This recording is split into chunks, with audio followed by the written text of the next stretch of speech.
नमस्कार मित्रांनो, नवीन एका व्हिडिओ तुमचं स्वागत आहे। आज भव्यदिव्य असं 26 जानेवारी निमित्त जे मुंबईला हिंद केसरीचं मैदान होतं, म्हणजे जवळजवळ 50 वर्षाचं परंपरा असलेलं जे काही मैदान आहे हे इथं मैदान पार पडत आहे। तर या मैदानामध्ये आपल्या सर्वांचा बिंजोडचा बादशाह मथुरची या ठिकाणी हार झालेली आहे।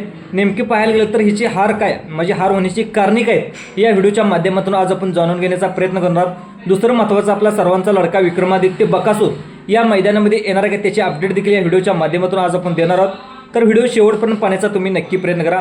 तर मित्रांनो, आज भव्य दिव्य असं बिंजोड होते, त्यामध्ये पाहायला गेलं तर आपल्या मथुरसोबत साखरवाडीकरांचा बावऱ्या होता आणि दुसरं त्याच्या विरोध गाडी होती ती म्हणजे पिंट्या आणि आरब्या, म्हणजे संभाजीनगरकरची दोन्ही बैल होती।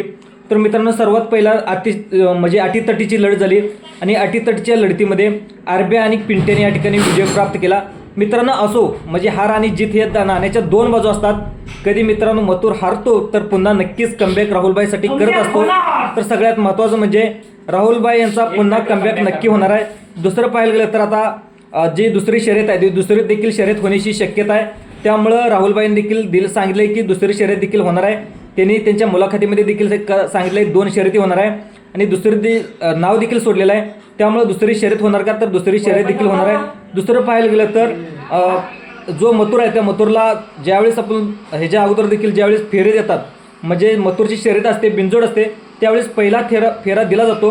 पण ह्या शर्यतीमध्ये ह्या बिंजोडमध्ये पहिल्यांदाच या ठिकाणी पहिला फेरा दिला नाही। त्यामुळे देखील मथुरच्या परफॉर्मन्स देखील कुठं तर बदल झाला असेल आपल्याला वाटतं।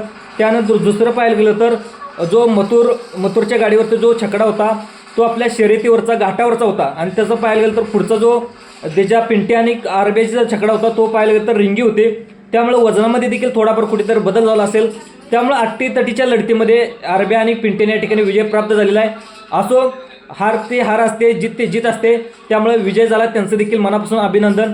मित्रांनो, आता ह्याच्यामध्ये चुका झाल्यात, त्याच्यामध्ये सुधारून दुसऱ्या ह्याच्यामध्ये आपला सर्वांचा लडका मथुर या ठिकाणी नक्कीच या ठिकाणी विजय मिळवेल। त्यानंतर आपला दुसरी अपडेट, आपल्या सर्वांचा लडका विक्रमादित्य बकासूर या मैदानामध्ये येणार आहे का, तर मित्रांनो अजूनपर्यंत देखील अपडेट मिळालं नाही। तर बकासूर आला तर नक्कीच या ठिकाणी अपडेट देऊन व्हिडिओ देखील बनवून हा व्हिडिओ आवडल्यास जास्तीत जास्त लाईक करा, सबस्क्राईब करा, दुसऱ्या लोकांना सुद्धा शेअर करण्याचा प्रयत्न करा। धन्यवाद।